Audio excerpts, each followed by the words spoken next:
واكثر حاجه اللي بقتل لكم زول هنا كمان الفول مارشال باقي ده خلاص رجع صح. رايكم شنو؟ الناس قالوا مناوي عمل كرو كالي ومناوي جرى. رايكم شنو يا جماعه؟ مناوي رجع لحضن الوطن ولا شنو؟ كده الناس تعمل شير. طبعا مناوي لما طلعت من الخرطوم وسافرت الى الخارج معناته مناوي حرب السلطه، مناوي حرب لانه الشغل بقى اكبر منه والناس المشتركه بكره بيحاربوا. هذا روح ان احنا والله شوف انا كلامي ده واحد بس، المشتركه ده ما محتاجين مناوي ولا محتاجين فيكي جبرين ولا محتاجين مالك عقار ولا محتاجين كده، براهم كده هم ذات الجيش في الدوله.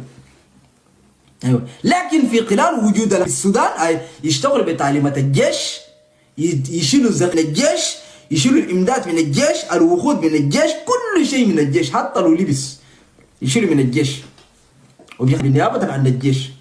ايوه انت حلو في ناس بيجي بيقول لي يا اخي المشتركه دي شغالين وبياكلوا وما اعرف لك يا بشر. هذا في كل من الكلام الكثير ده.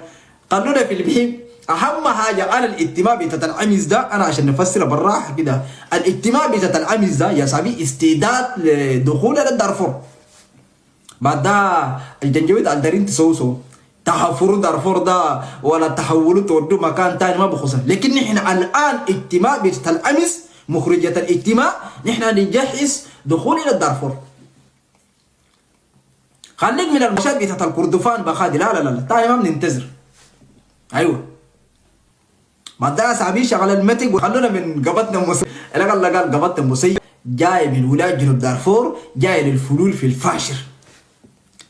انا بسالكم سؤال طيب، اذا كانت استخبارات الدعم السري او استخبارات دوله التاسيس او ناس الدوله التاسيس ذاته في داخل الدوله بتاعكم، يعني كيف انتوا خليتوا المسيب جاي من وين ذاته؟ جاي من افريقيا الوسطى ولا جاي من جنوب السودان؟ اذا كان جاي من اتجاه دوله الفلول هو دوله الفلول شرك سيرة اصلا ما بيجي بخاري من ولايه جنوب دارفور وجاي ماشي شمال دارفور، ولا في فلول بخاري. ذكرني كلام ده، ذكرني يا اخي سابيدك اول مبارك قاعد فاتن والله بيتكلم ما في مسد دخلت على ولايه جنوب دارفور، في مصدوم تجاه الحبيله ولفوهم تجاه اندافوق وجابوهم نياله.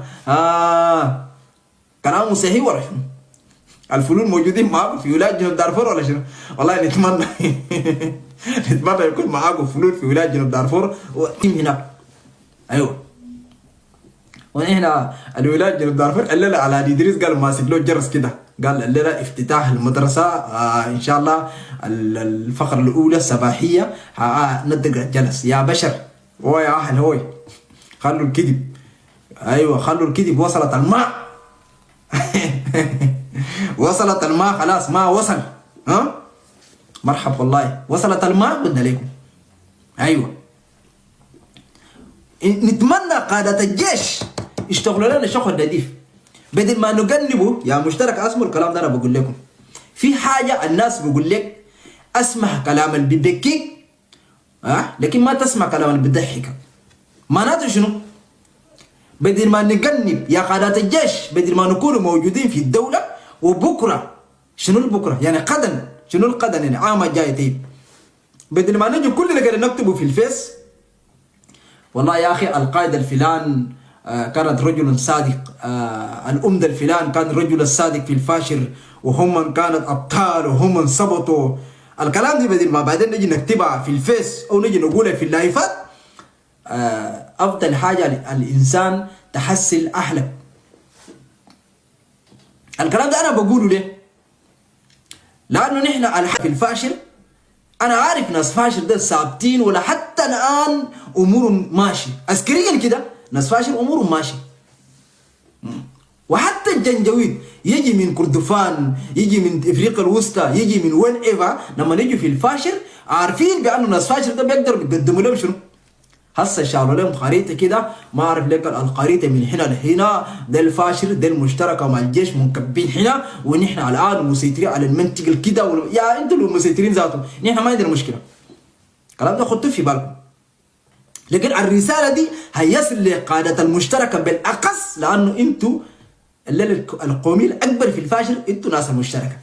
القادات الموجودين في الفاشر القادات الاكثر انتوا ناس المشترك والمقاومه الشعبيه.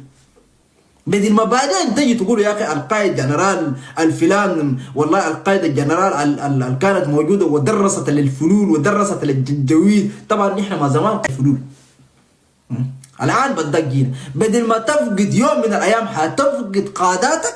لانه الجنجويد انا بقول لكم نصيحه، الجنجويد العمل بتاعت الجنجويد الماشي على الدارفور هسه الجنجويد ما قاعد بينتبه على الكردفان اكثر لانه هم ذاته مع اسورين.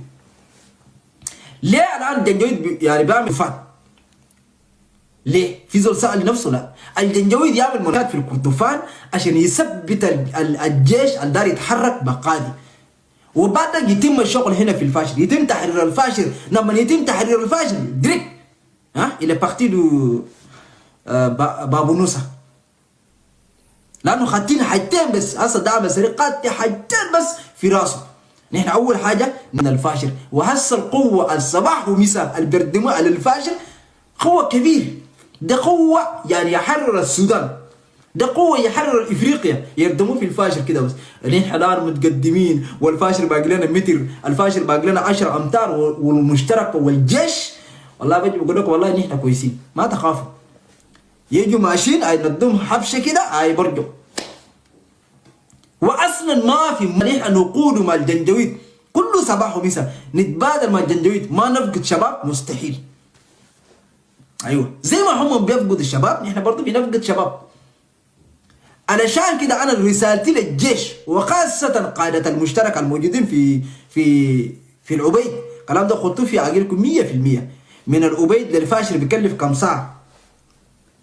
كم ساعه يعني بالعربات الكروز اللي عند الكروز اللي بيكلف شنو يعني؟ ما بيكلف. ايوه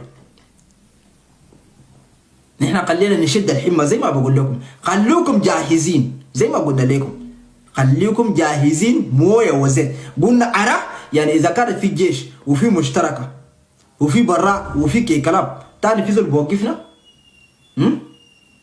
تاني في حاجه بوقفنا؟ اصلا ما جنجويد ده لو دقشناهم كده خلاص. وطبعا هم قالوا اسمع يا اخي مش